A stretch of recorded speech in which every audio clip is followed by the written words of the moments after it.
Ndabasuje nitwa Disboy w'Abanyarwanda intumwa y'Abanyamusanze. Guys, abanzi ku izina rya Disboy ntabwo bakinshidikanyaho kubera amakuru ndimo kubazanira meza agiye atandukanye.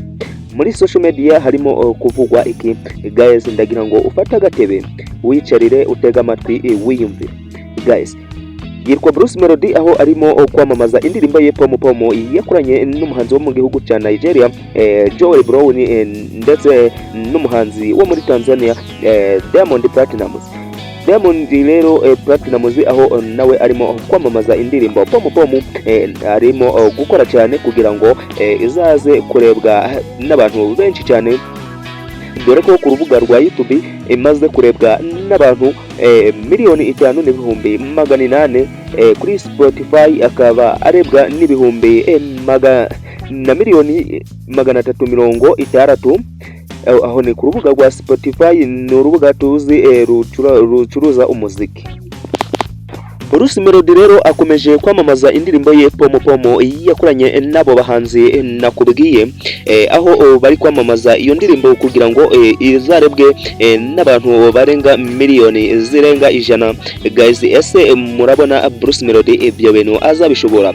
K'indirimbo ya mbere afite yaje kurebwa na miliyoni 15 imaze imyaka 7. Ese ibyo bintu murabona bishoboka?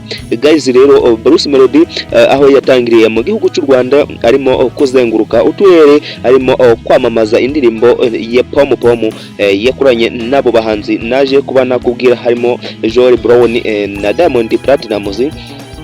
Bruce Melody rero yaje gukomereza ingendo ze mu bindi bihugu bizenguruka Afurika aho ari kuyamamaza nyuma yuko atumiwe mu nama y'umushikirano y'igihugu, akaza kuba yasaba perezida monetization kugira ngo abantu bakoresha imbuga za social media mu Rwanda baze kuba babona amafaranga bakazibyaza imbuga zabo nkoranyambaga amafaranga. Bruce Melody yakomereje mu gihugu cya Tanzania aho arimo kwamamaza iyi ndirimbo Pomo. Rero yaje gukomereza mu gihugu cya Kenya, naho yagezeyo mwarabibonye cyane aho Bruce Melody yaje kuba ari kumwe n'ibyana byinshi cyane barimo kuperforminga iyo ndirimbo ye, kandi byarakunze cyane neza cyane.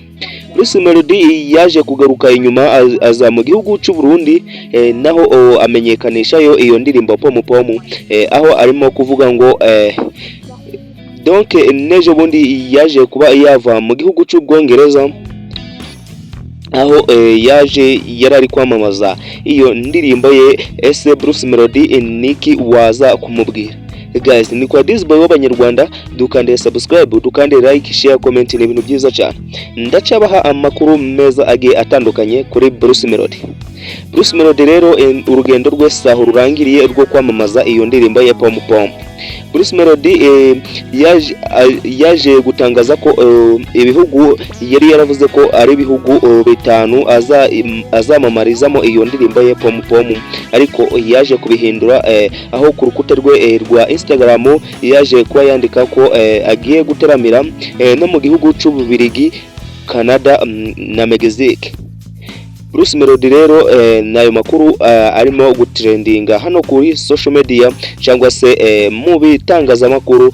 Nitwa Disboy w'Abanyarwanda intumwa y'Abanyamusanze. Ndakwibutsa gudukandira subscribe, gudukandira like, share, comment, ni ibintu byiza cyane. Ese ni kihe cyamamare wifuza ko nagukoreraho amakuru meza cyane kandi arambuye yizewe hano kuri muri TV 250? Ndabakunda cyane, twifatanyije namwe byose birashoboka. Wowe urebye ino video yisharinga abantu benshi cyane kugira ngo nabo baze gukurikira amakuru agiye atandukanye arimo kuvugwa hano muri showbiz. Ndabakunda cyane, ni kwa Disboy w'Abanyarwanda.